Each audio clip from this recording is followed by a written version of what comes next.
যে তুই এটা ধরে থাকবি।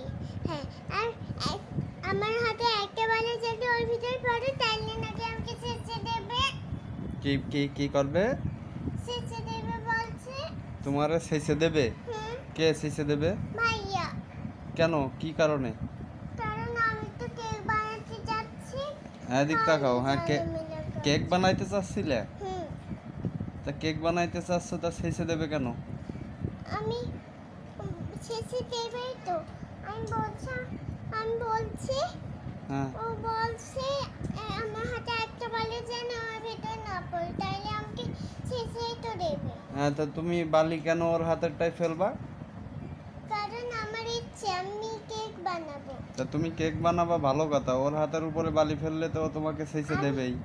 আরে আমি পায়ের হাতের উপর বালি ফেলবো না, আমি ওই পাতিলের ভিতর বালি ফেলবো।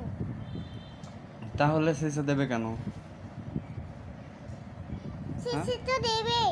কেন কেন? আমি জানি না কেন। ছেঁচে দিলে কি হবে, লাগবে? হ্যাঁ, কোনে?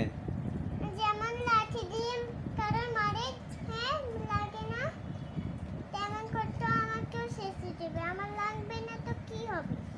ও, লাঠি দিয়ে মারলে ছেঁচা লাগে?